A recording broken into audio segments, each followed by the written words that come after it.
Malvinas para mí termina siendo una historia de amor. Me llega una cédula de llamado, una carta, y mi papá preguntándome qué quería hacer. Dice, mirá que es muy posible que te vayas a la guerra. Yo lo primero que le dije, tengo que ir. Ser desertor en ese momento era peor que ser un violador o haber matado. ¿Qué pensamiento te cruzó en la cabeza cuando llegaron a las islas? Y dije, bueno, ahora le voy a demostrar a mi papá que soy un hombre. Yo me pasé 30 años sin hablar de Malvinas. En ese lugar caían 60 bombas por minuto. Así que imagínate, una bomba por segundo. ¿De qué se trata esto de esta desmalvinización que hacías referencia hace un ratito y lo que hay que malvinizar, como decís vos? El Estado de ese momento, ausente totalmente. Hubo muchos suicidios en la posguerra de chicos que no tenían idea de qué poder hacer. ¿Qué te gustaría que cada argentino recuerde o conmemore cada 2 de abril? Que luchen por la soberanía, que vienen por todo. Malvinas no es solamente un pedazo de tierra en el sur del océano Atlántico.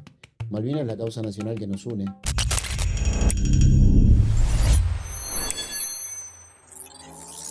Primero que nada, Fabio, muchísimas gracias por estar acá. Para poner en contexto a todos, la idea, a todas las que nos estén viendo, la idea de este capítulo es poder sacarlo el 2 de abril, así que estamos acá con Fabio Santana, veterano de Malvinas.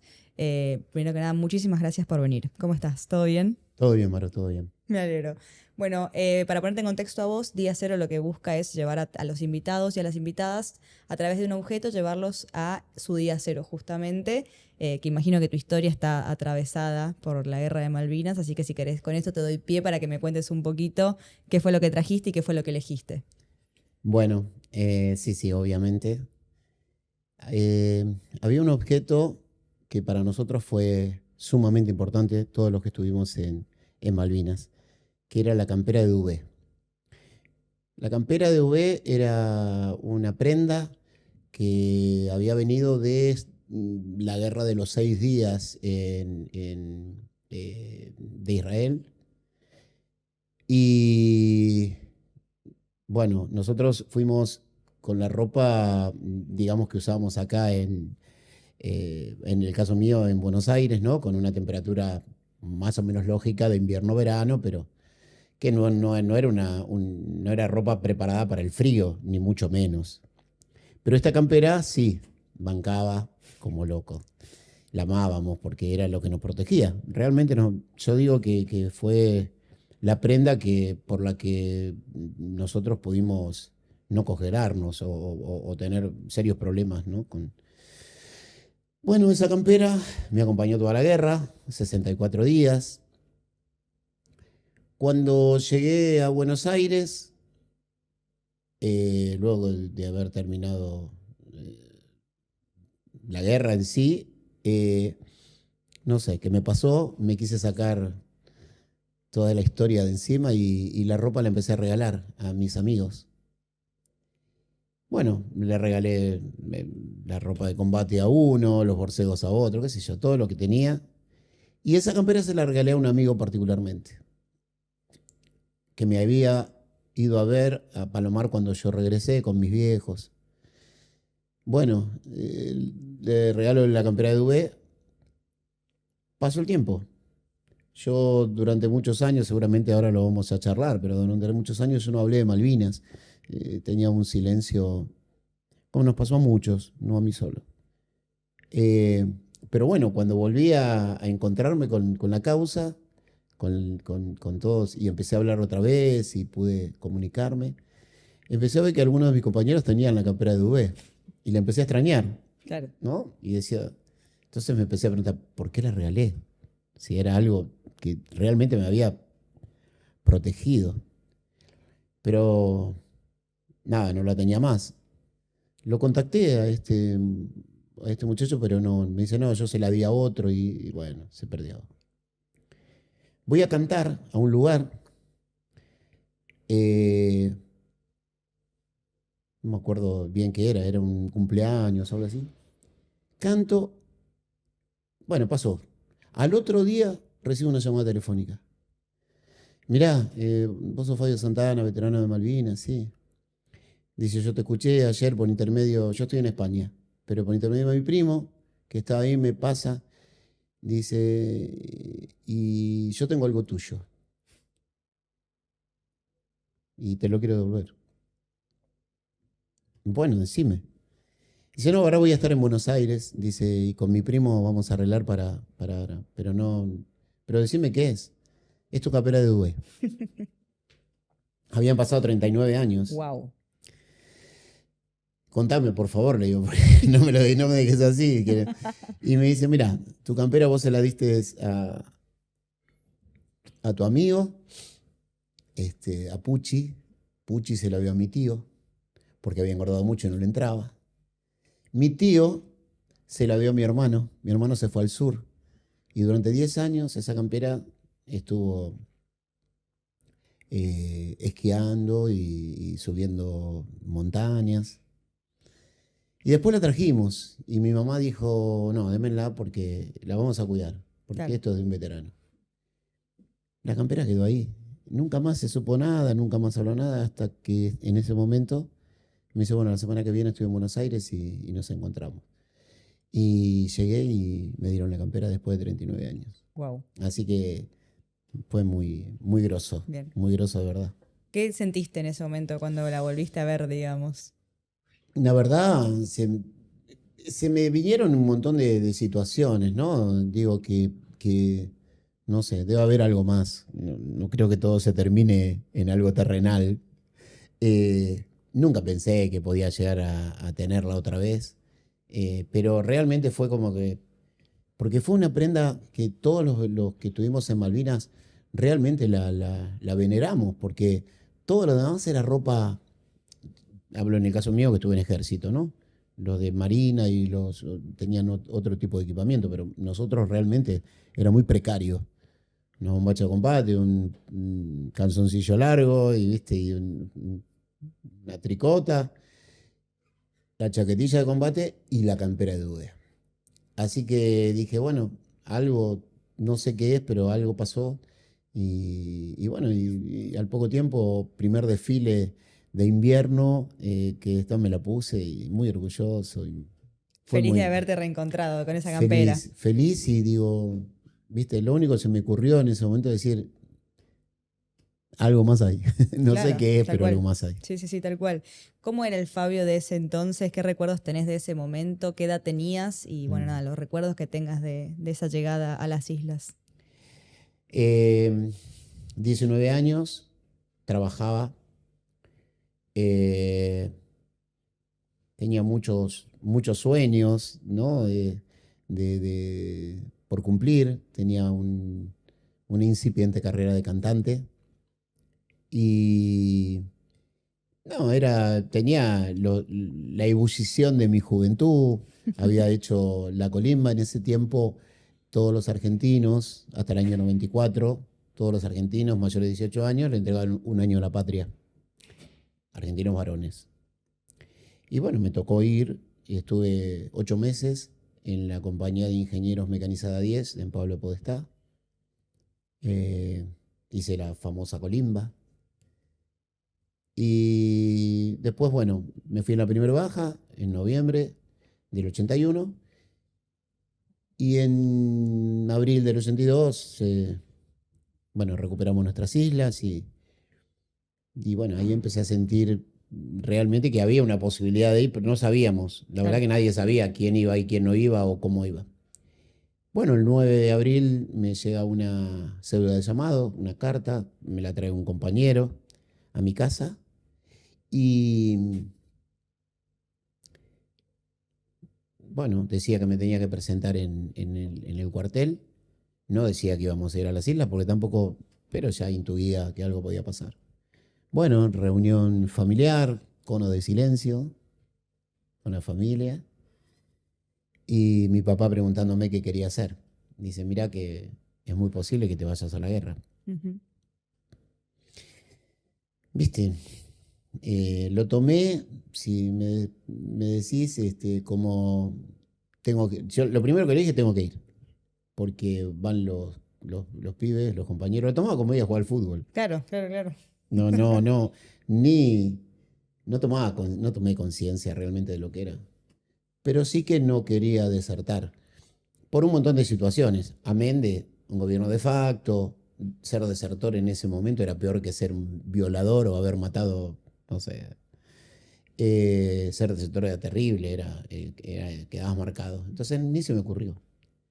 Mi papá, nada, me dice, si vos me decís, querés, no a Brasil, a Uruguay, a Paraguay, a algún lado, no, me quedo y bueno, me quedé, me fui al cuartel, me encontré con todos mis compañeros y ahí empezó toda la historia realmente de lo que después fue el momento más álgido, más difícil o traumático, como lo quieras llamar, pero el momento de mi vida que seguramente me marcó para siempre.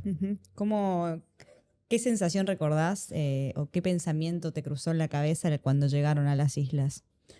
Bueno, es muy loco, pero obviamente que vas a encontrar 15.000 pensamientos diferentes, porque primero que fuimos únicos e irrepetibles, porque no hubo otra guerra, y no teníamos historia de lo que era. Yo particularmente tenía cierta cosa con mi viejo y llegué a las islas y siempre lo cuento y dije, bueno, ahora le voy a demostrar a mi papá que soy un hombre. Pero porque eran asignaturas pendientes que yo tenía. Claro. Y, y nada, llegué tipo, bueno, si acá se me cruza en inglés, es él o yo. Tal Yo cual. no mato ni una mosca, ni la mataba en ese momento ni ahora, pero la supervivencia es eso. Y bueno, la guerra también es un tema de aceptar órdenes. Claro. Así que lo tomé con mucha responsabilidad para la edad que tenía y sabiendo que era una situación que seguramente iba a ser muy dispar, ¿no? Porque estábamos luchando contra la OTAN, ese tipo de cosas sí, ya me las imaginaba. De hecho, después pasaron. Había mucha diferencia, que son 1000 años de guerra contra una guerra muy, muy chiquita que tuvimos contra de la Triple Alianza, que son guerras por la independencia, ¿viste? Pero no teníamos una historia. No reniego de haber ido porque estoy muy orgulloso. Es una dicotomía. Estuve muy orgulloso de haber defendido a mi patria, pero a su vez no estoy para nada de acuerdo con las guerras. Claro, claro. ¿Cómo? A mí me pasa mucho, yo no viví la guerra y cuando era capaz, nada, obviamente uno la estudia en el secundario, ve películas, series, lee poemas, cuentos, lo que Sí, sea, sí. y uno nunca se imagina cómo es realmente vivir en guerra, cómo fueron esos días, qué recuerdos tenés, qué cosas te marcaron. Bueno, imagínate que éramos autodidactas, como te digo, era día a día, minuto a minuto, como ibas. Llegamos a Malvinas, como te dije, llegué el 14 de abril, eh, un día muy lluvioso, a las 2 de la mañana, y estuvimos en el aeropuerto de Malvinas de las 2 de la mañana como hasta las 7 de la mañana en el piso, tapados con el poncho de lluvia porque llovía, y así nos recibió Malvinas. Luego salimos a la ruta, la única ruta que había asfaltada en Malvinas, y sí me acuerdo, me quedó muy, muy grabado en mi retina y en mis oídos, el tema de las puertas que se cerraban, que golpeaban los kelpers, como que no nos querían, ¿viste? Y nosotros íbamos marchando hacia el lugar. Bueno, después estuvimos 2 días en una caballeriza, el grupo nuestro, y de ahí nos enviaron a las posiciones. En el caso mío, yo estuve en un lugar que se llama World Riz, que está a 6 kilómetros de Puerto Argentino, en la montaña. Colocaba los campos minados, colocábamos mi grupo los campos minados para obstruir el paso del enemigo. Y estuve de apoyo al Regimiento 7 de La Plata los 64 días que duró la guerra, o que duró la guerra para mí. Bien. ¿Volviste alguna vez? Sí. ¿Y qué tal? ¿Cómo fue ese Y, reencuentro? y fue La realidad es que ya cuando fui sabía que iba a ser un momento muy fuerte. Por eso te hablo de la particularidad de cada uno para vivir, ¿no? Uno no vive como quiere, sino como puede, en esto, más en esos momentos y con esas circunstancias. Yo me pasé 30 años sin hablar de Malvinas. Nos pasó a muchos, no a mí solo. Hablaba si me preguntaba a alguien, qué sé yo, nunca fui a la escuela de mi hija a decir que yo era A dar una charla, veterano, a claro. una charla, ¿viste? No tenía, no lo sentía. El tema me había pegado muy fuerte el tema de la desmalvinización, que si querés después lo charlamos un Sí, poco de qué obvio, se obvio, trata. obvio. Entonces, bueno, no sabía cómo iba a reaccionar. Enero del 2012 vuelvo a Malvinas y fuimos con un amigo y 4 excombatientes y empezamos a buscar la posición de cada uno. Bueno, a mí me costaba encontrarla porque hoy en Malvinas se cambió la geografía, no la geografía, sino todo lo que pasa, la parte urbanística, porque hicieron una ruta desde el cementerio de Darwin hasta el centro, hasta el centro de Puerto Argentino, que me sacó de contexto y no me podía, me puso muy nervioso porque no podía encontrar y dónde estoy. Y los veteranos somos medios ácidos y que empezaron con las cargadas, pero vos tuviste la típica, y me puso un poco mal. Y al otro día fui con una gente que estaba haciendo un video y, y canté en Malvinas un tango en frente de la gobernación y, y me fui con ellos y encontré mi posición. Y me fui después al lugar donde yo había estado 2 días en el ataque final, donde en ese lugar caían 60 bombas por minuto. Así que imagínate una bomba por segundo.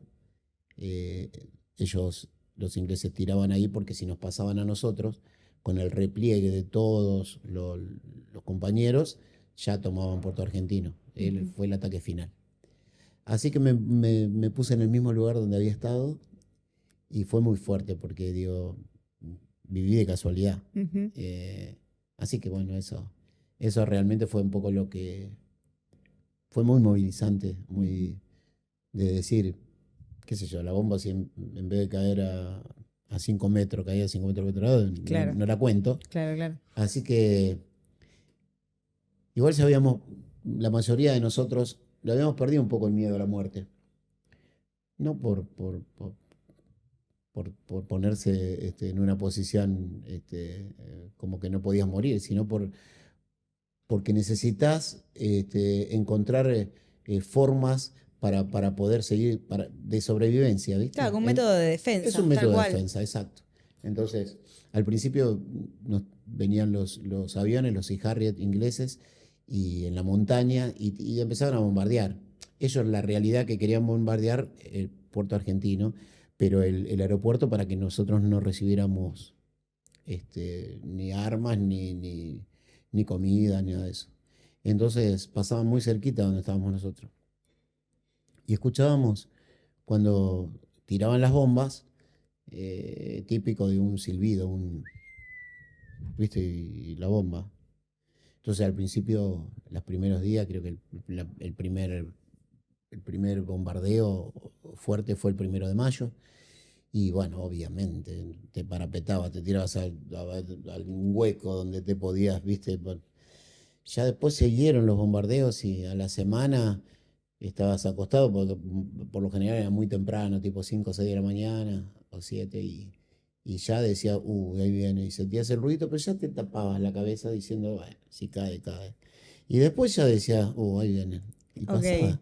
O sea, en algún momento se hizo medio como costumbre Se vivir hizo así, costumbre ¿viste? y empezás no digo no tenerle miedo a la muerte, pero sí a minimizar la situación, porque no puedes hacer nada. Claro. Te cae, es una cuestión de Azar suerte, puro. Sí, es sí, azar. sí.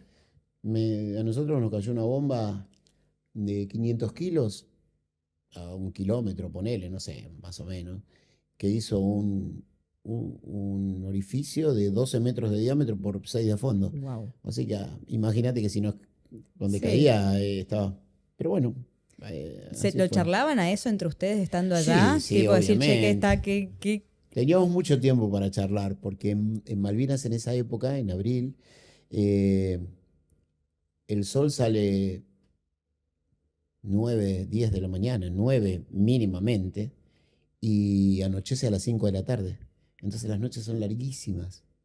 Noches cerradas, porque no hay luz en ningún lado, menos en la montaña, imagínate. Y nosotros no podíamos prender las luces, porque si no, no veían los ingleses. Ellos tenían. Y así que adentro de la carpa prendíamos, viste, apenitas una velita muy, muy chiquita y estábamos ahí Ujú. hablando. ¿Cómo era el tema de la comida? Ponele, porque yo, gracias a Dios, estamos, creo, muy lejos de una guerra. ¿Vos ¿Cómo? decís? No sé, dije creo por las dudas, ¿viste? No me quiero, no Sí, vaya a sí, sí, sí, ser sí. que ahora. Sí, sí. Pero uno no, yo me cuesta mucho imaginarme eso, ¿viste? Cómo comían, cómo Ujú. eso, como el día a día de estar en una guerra, ¿no? Los primeros 15 días, todo, el 1 de mayo fue un momento clave en todo esto, que fue el primer ataque británico y el 2 de mayo cuando hunden al crucero General Belgrano. Esas dos fueron los 2 días donde se parte la guerra, digamos, donde empieza realmente la. A partir de ahí ya no nos empezaron a llegar comida o muy poca, porque no se sabía hasta cuándo iba a durar la guerra. Y había un bloqueo, bloqueo total de los Ujú. ingleses. Entonces ya empezamos a comer un poquito más espaciado. ¿Qué comían? Comíamos raciones que nos daba el ejército, que era una latita de corned beef y por ahí había otro que te da el pan, que te podían traer algún, viste algo. Después tomábamos la leche a la mañana, que era un sobrecito de leche, alcohol sólido, calentar la leche, té o mate cocido, más o menos la llevábamos, viste.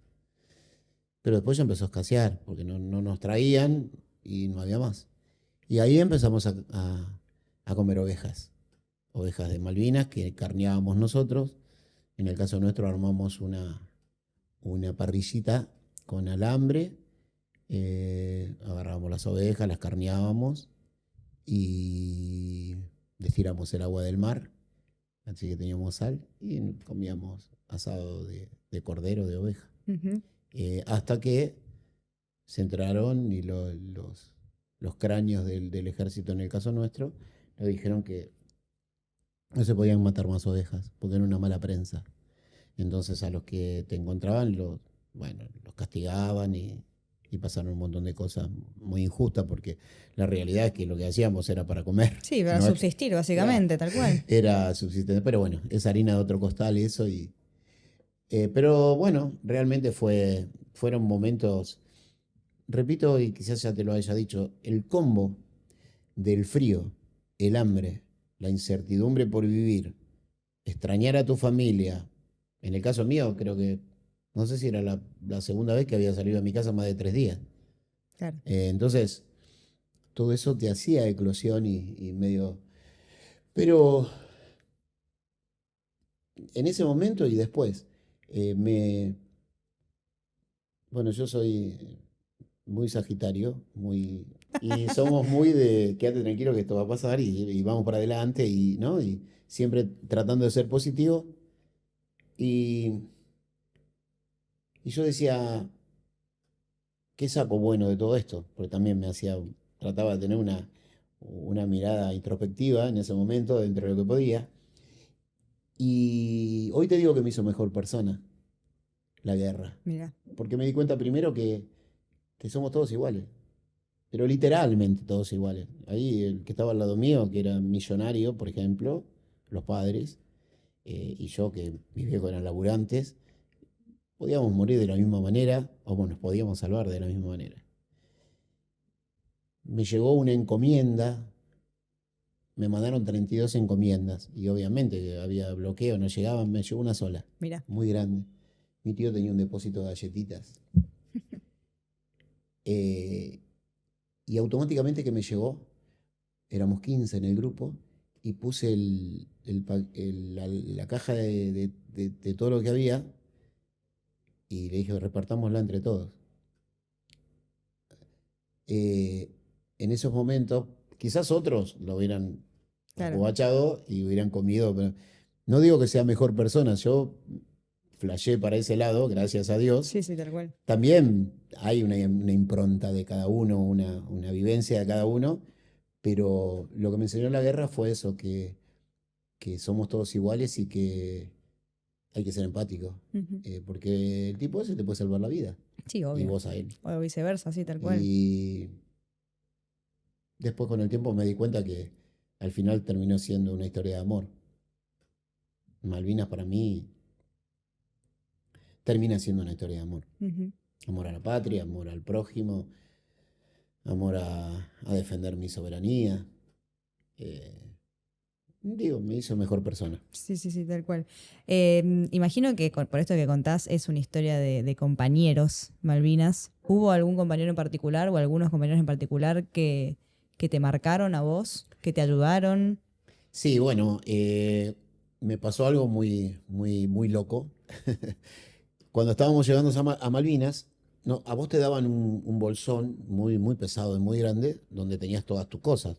Ropa, bueno, la caramañola, qué sé yo, todo lo que puedas tener. Y lo llevábamos en el hombro.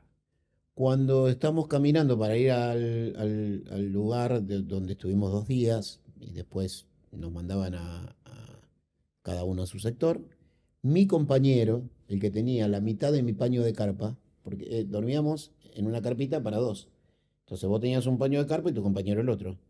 Lo agarra el jefe del cuartel en ese momento y como este chico sabía inglés y qué sé yo, lo saca. Entonces me quedé Sí, compañero. sin compañero. Llegué a la montaña y ¿qué iba a hacer con un paño de carpa solo? No podía. Entonces me mandaron a dormir con otros 2 muchachos. Este, y bueno, complicado, porque muy chiquita la carpa, dormías así, ¿viste?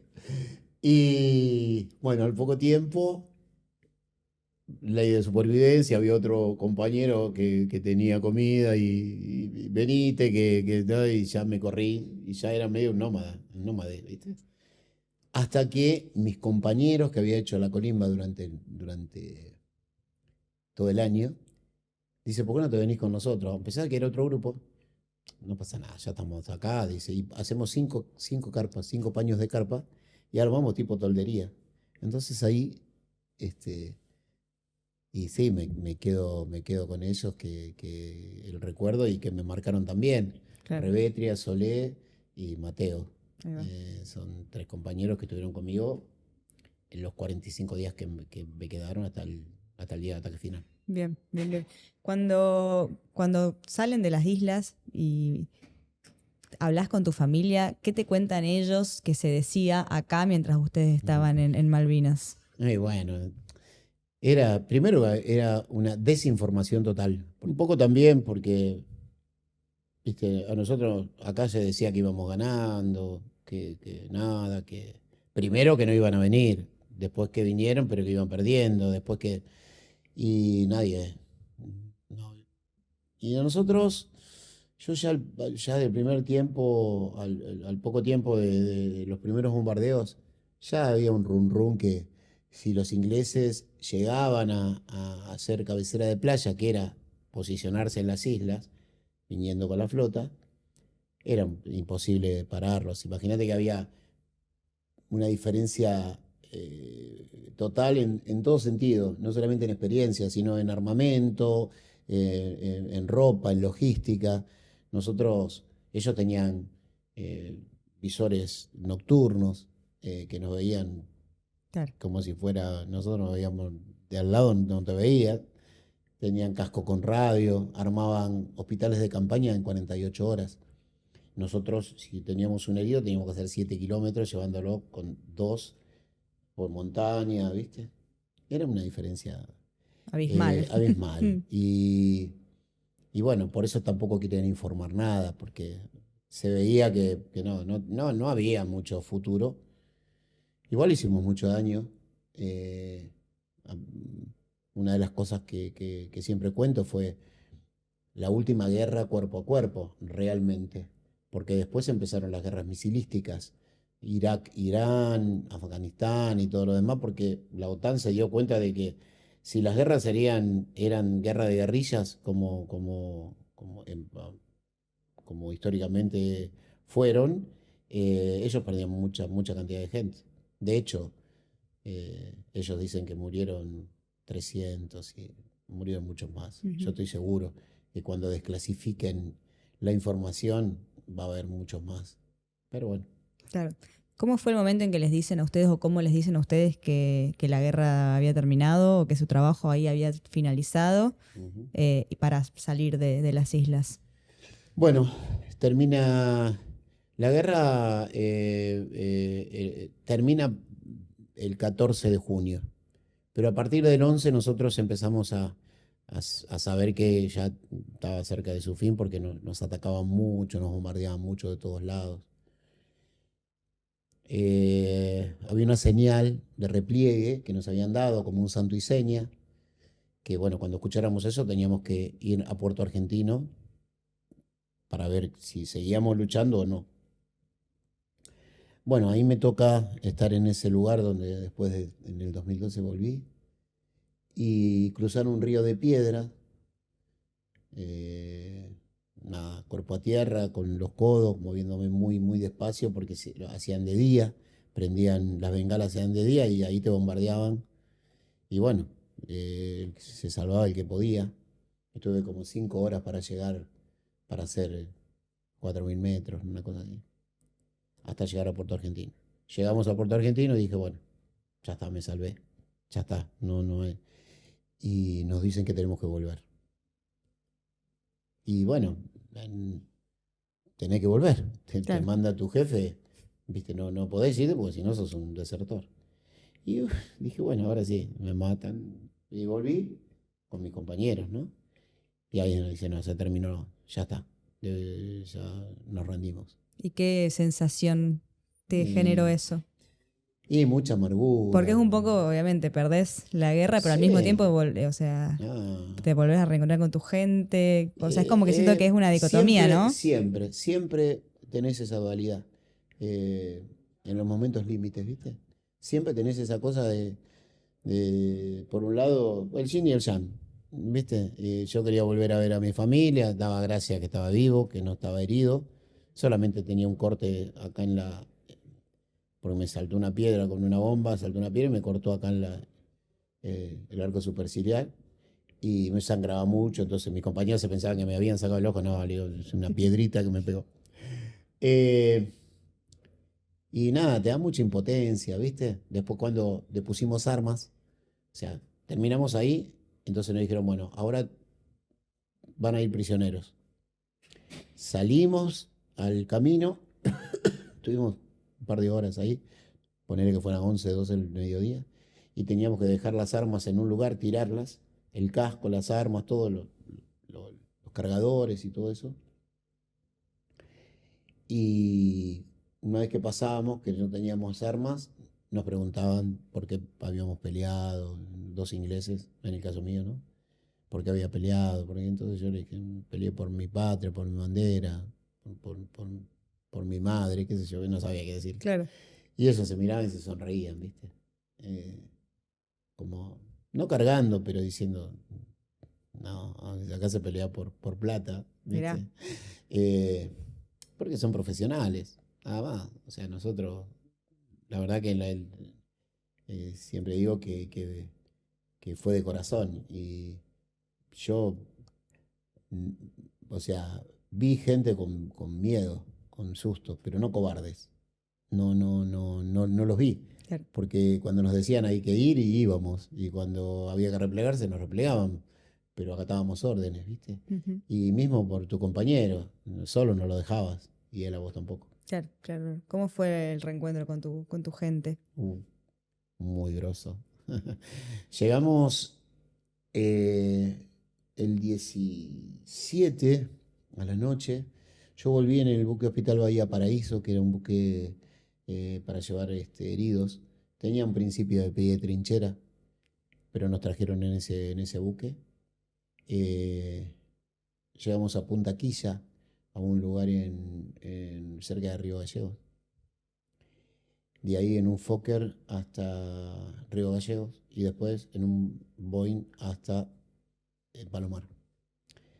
Llegué a Palomar, los únicos que estaban civiles en Palomar eran mis viejos, porque mi papá tenía un amigo que era personal civil del aeropuerto de Palomar, no sé si es aeropuerto de Palomar, y, y justo empezaron a decirme que estaban mis viejos ahí, bueno, los vi. Ellos sin saber que vos estabas Sin vivo, saber, iban todos estaban los ahí, días, iban mirá. todos los días. Todos los días que llegaba un avión, este muchacho les avisaba y ellos iban. Y empezaron, los aviones empezaron a ir del 16 al 20 y yo llegué el 17. Ya había estado el día anterior y estaba en ese día. Bueno, de ahí nos llevaron a la escuela Sargento Cabral, que era una escuela del ejército en Campo de Mayo. Nos engordaron un poco porque estábamos bajo peso. Eh, nos hicieron firmar un contrato de confidencialidad, no me acuerdo. Confidencialidad de una... Sí, ahí Sí, sí, está, sí, sí. eso me sale más fácil. Diciendo que no podíamos hablar de lo que había pasado, porque si no corríamos riesgo de ir preso y de todo. Entonces, ahí ya empezó el tema de la desmalvinización. Ujú. ¿Pero por qué? O sea, ¿cuál era la Nada, justificación? no se podía hablar de nada, porque la guerra es la guerra y nosotros podíamos decir un montón de cosas que habían pasado, Claro. injusticias y demás. Así que estuve ahí 2 días y el 20 de junio, Día de la Bandera, Día del Padre, cumpleaños de mi papá, vuelvo, me dicen que me puedo ir. De ahí vino mi papá, ya ahí estábamos medio comunicados porque yo ya sabía dónde estaba. Y me volví en la camioneta de él hasta mi casa. Y me estaban esperando algunos vecinos y la familia. Y bueno, lo primero que te puedo contar, así muy... Yo le había escrito la última carta que escribí más, pero la última carta que le llegó a mi familia fue el 1 de mayo. Después ya, como existió el bloqueo, las cartas no No llegaban, llegaba. ni para ellos ni para mí. Claro. Y dio la casualidad, estaba con un compañero, Mateo, Raúl Mateo, un amigazo, y tiene una voz, tenía una letra espectacular, ¿viste? Toda muy... Y yo tenía una letra imprenta, pero no muy, no muy linda. Y entonces le digo, Gallego, ¿por qué no me escribís la carta? Y se la dicté, y la escribió él.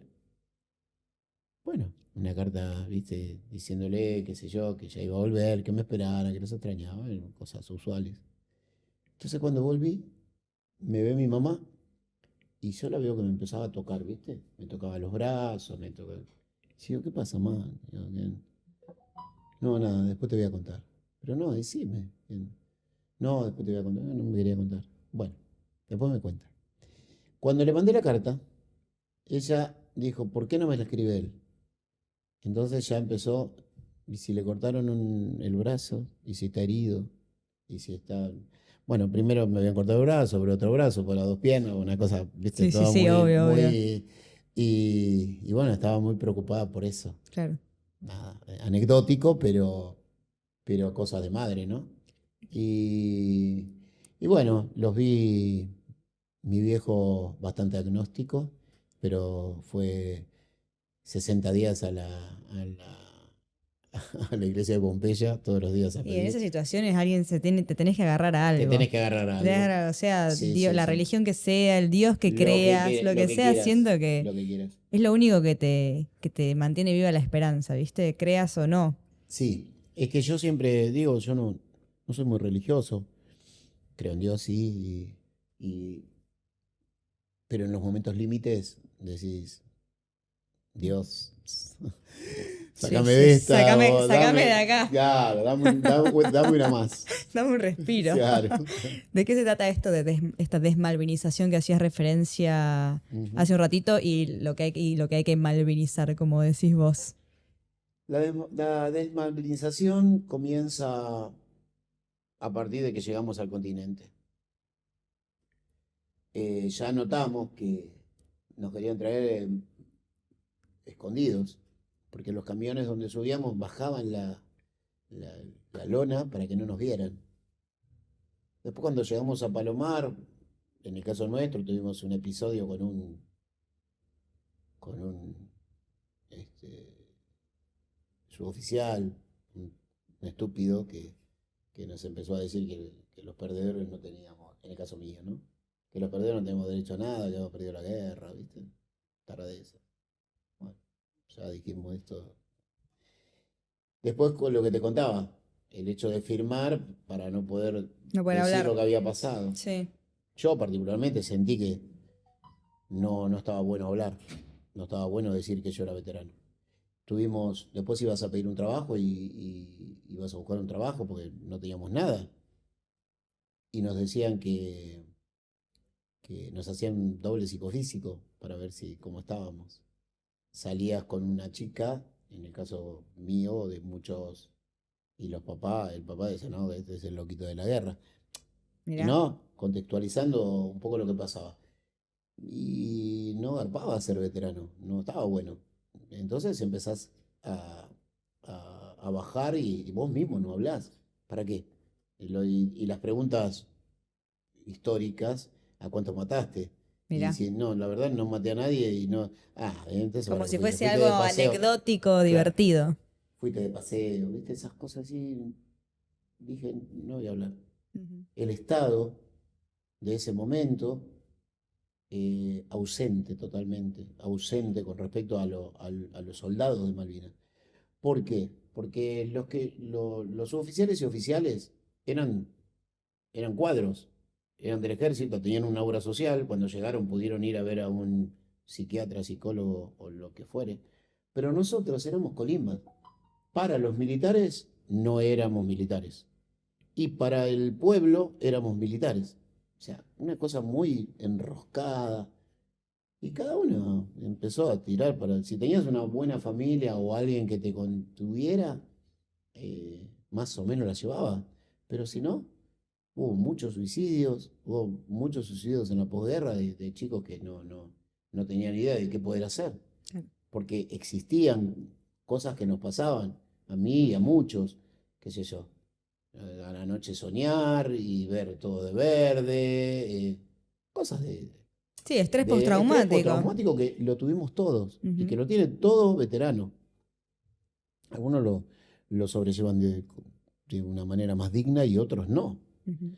Pero ya empezamos a notar que no era, había otras prioridades. Fue como que, ¿viste una canilla que cerrás el grifo y no sale más nada? Así, Malvinas quedó totalmente de lado. Y obviamente al quedar de lado, los soldados éramos los últimos que podíamos llegar a, los soldados colimba, ¿no? Ujú. Que no éramos del ejército o de la marina o de la aeronáutica. Entonces dije, la verdad que no. Y estuve enojado, la verdad estuve enojado bastante tiempo, no quería ni hablar, no hablaba ni con mi esposa, ni con mi hija, no le contaba nada a nadie. Pero bueno, el tiempo, yo siempre digo que hay que tratar, cuando uno habla de la causa o de Malvinas, de dividirlo en tres situaciones. Una es la gesta de Malvinas, que es la decisión de recuperar nuestras islas. Otra es la causa Malvinas, la del corazón, de la que podemos hablar nosotros. Y otra es la cuestión Malvinas. La cuestión Malvinas es la de geopolítica, de la proyección a la Antártida, del paso de los océanos, de lo que hoy están haciendo los kelpers en nuestras islas, de tener un puerto para que lleguen todos los cruceros del mundo, de la depredación de todos los peces, y, y básicamente eso es lo que sentimos muchos de nosotros, por eso seguimos malvinizando, Ujú. que es concientizar de que realmente vienen por todo. Mm. Y ¿En qué momento sentís que se reivindicó la figura del veterano de Malvinas? ¿Hubo un momento que vos lo ubicás particularmente mira, te en... puedo decir, también esto te lo voy a dividir por ahí en 4 décadas. la primera década de malvinización total, década 12 años, ponele, Ujú. desde el 82 al 94. Ahí recién tuvimos un primer indicio de que podía cambiar algo y nos dieron una pensión de 100 pesos en ese momento, pero ya el veterano de Malvinas, el que había estado en Malvinas, tenía algo. Nos dieron PAMI veteranos, que era una forma de tener. Pero bueno, obviamente muy desorganizado porque nos daban gerontólogos, diabetólogos, todo lo que tenía PAMI y nosotros necesitábamos obstetra para nuestras esposas o psicólogo o psiquiatra para nosotros. Claro. Pero bueno, pero algo era. Algo era algo. Después la segunda, del 94 hasta el 2004, empezaron a trabajar mucho los centros de veteranos, ¿no? Cada lugar tenía un centro, o trataba de tener un centro donde albergaba a los veteranos de cada lugar y un poco ya tenía hablabas de la misma, de tú a tú con tus De compañeros. pares, claro. Entonces ya eras un poco más abierto. Y empezamos a tener cierto ida y vuelta con la sociedad, no mucho, no tanto, pero en 2004 pasa algo muy, muy especial, que pusimos una carpa verde enfrente de Plaza de Mayo, porque ganábamos 140 pesos por mes y PAMI no existía y no había respeto por el veterano, nada. Bueno, un loco lindo, puso una carpa ahí, empezaron ahí todos y en el 2004, gobierno de Néstor Kirchner y Massa en el ANSES, nos proponen tener 3 pensiones mínimas. Eso era realmente muy dignificante. No era que nosotros queríamos solamente la plata, pero sí que eso nos daba la posibilidad de no tener que ir a buscarla tan difícil a todos lados. Entonces nos dieron las 3 pensiones. Cambió un poco hasta la mentalidad. Tuvimos tiempo de ir a dar charlas a los colegios, ya la cosita empezó a cambiar, despacito. Y en el 2012, para mí particularmente, hubo un cambio muy grande cuando cumplimos los 30 años. La gente empezó no solamente a respetarnos, sino a querernos, a darnos ese lugar que siempre habíamos soñado. No para vanagloriarnos de nada, simplemente para que reconocieran de que con 19 años fuimos a poner No, el claro, que pecho. tomaran dimensión de lo que había sucedido. Exacto, porque la gente, no es que estoy hablando mal de nadie, simplemente decía, a veces es un poco, a ver, esos vaivenes que da la publicidad que puedan escuchar. Si no escuchan nada, pero hubo como una campaña de volver a reivindicar al veterano, más al Colimba, ¿viste? Que éramos nosotros los que habíamos. Y bueno, ahí tuvimos un ida y vuelta muy importante con la gente y los desfiles ya eran diferentes, ya había mucha emoción y todo eso.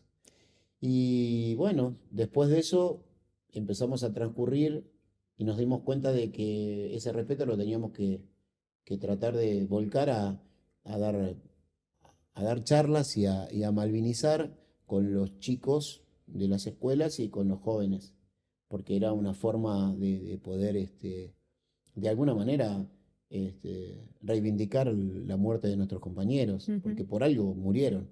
Y, y bueno, empezamos a tener, y la verdad que hoy te puedo decir, en la cuarta década, si querés, que hoy es una historia de amor. Bien. ¿Qué te pasa cuando escuchás a referentes políticos hablar sobre Malvinas? No sé, se me viene a la cabeza ahora lo último que dijo Milei, de esto de que los isleños deben decidir si quieren ser ingleses o Ujú. argentinos. La verdad que prima fase me genera una bronca, primero que, que hablan muchos por hablar, porque la verdad que los Kelpers no pueden ser autodeterminados. ¿Por qué no autodeterminados? Porque ellos no nacieron ahí, ellos fueron puestos. O sea, jurídicamente, históricamente, geográficamente las Malvinas son argentinas. No hay, no tienen forma ¿por qué? Porque vinieron y en el 1833 se metieron ahí, lo echaron a Bernet, que era el gobernador de ese lugar, y se quedaron. O sea, está bien, tienen 6 generaciones de Kelpers que están ahí, pero ¿cómo vas a hacer es lo mismo que vos tomes la casa de tu vecino y Claro, después te autodetermines que no te quieres ir. claro. No, no, no te corresponde. O sea que eso es una falacia y además de eso es poco empático porque Ujú. Malvinas es la causa. Malvinas no es solamente un pedazo de tierra en el sur del océano Atlántico. Malvinas es la causa nacional que nos une. Vos podés pensar políticamente un poquito diferente, podés pensar religiosamente diferente, pero si hablamos de Malvinas, comulgamos y decimos, las Malvinas son argentinas, porque son argentinas. Fueron usurpadas y usurpadas y además de eso, eh, usurpadas por la potencia más grande del mundo, que es la Ujú. OTAN.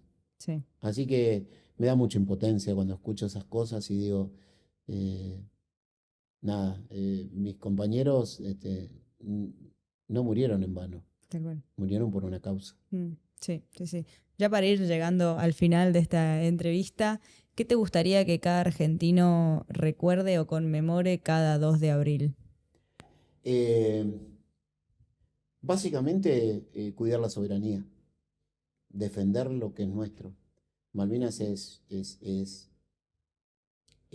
la principal situación donde por negligencia, por no ponernos de acuerdo, por, por, por ego, este, no se defendió como se tenía que defender. No soy partícipe de la guerra, ni tampoco estoy de acuerdo con eso, pero sí que tenemos que ponernos de acuerdo los argentinos a hacer políticas de Estado para sacarlo al Reino Unido de su zona de confort. Ellos siempre están acostumbrados a hacer colonias en todo el mundo y saben cómo tratarte, saben. Si vos no lo molestás, si vos no estás encima, si vos no decís esto es así, si vos no denunciás, obviamente que nunca te van a devolver lo que es tuyo.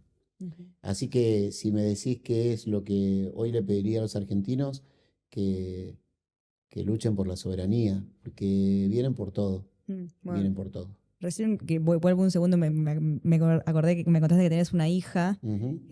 ¿Cómo ves la causa Malvinas en los adolescentes? Bueno, particularmente mi hija es muy malvinera porque no desde hace algunos años el papá no es que le haya inculcado nada, simplemente no somos una familia muy de defender lo que es nuestro, mi esposa igual. Y sí, yo creo que al no haber difusión, al no haber propaganda a nivel nacional desde nuestro gobierno, los chicos, así como están hoy, que solamente están mirando el celular o jugando algún jueguito, si no haces una campaña realmente de concientización, de defensa de la soberanía, estamos fritos. Mm. O sea, nosotros humildemente lo que podemos hacer, yo pertenezco al centro de veteranos de guerra quizás más grande de la Argentina, que es La Matanza, y le damos charlas a, a 3.000 chicos por año.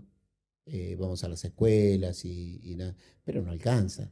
Tal cual. Imagínate que La Matanza son Sí, dos no. millones ochocientas Claro, mil personas. claro, claro. Hacemos lo que podemos, pero realmente si no hay una campaña de concientización, este, los chicos no saben, la gran mayoría no saben el himno, no saben la marcha de Malvinas, Sí. nada. Y no lo digo por algo, porque por eso le va a cambiar la cabeza, pero Es sí nuestra digo que historia. es nuestra Es nuestra historia. historia. Es nuestra historia y lo mejor en el caso mío, que tengo la suerte de poder cantar, además de ser un orgulloso veterano, ese es mi granito de arena. Ujú. Poder cantar el himno y que un chico de 6 años se ponga la mano en el pecho. Bien. Es muy emotivo y muy movilizador, así que Ujú. no todo está perdido. Bien, bueno. Ahora sí, la última pregunta. Acá cerramos todos los capítulos de Día Cero con un Día Cero alternativo. Y acá en este caso sería qué hubiese sido de ese Fabio de los 19 años si Malvina no llegaba a su vida. ¿Alguna vez te preguntaste eso? Sí, claro que sí. Sí, no, Fabio hubiera sido un cantante, Ujú. porque amé siempre la profesión. Creo que tenía una incipiente carrera y que después... Y, y seguramente hubiera sido un tipo muy honesto con sus convicciones. eh, pero básicamente digo que los que fuimos a Malvinas terminamos siendo privilegiados, porque tuvimos la oportunidad de defender eh, mm, lo que es nuestra patria, lo que son la gente buena de este país.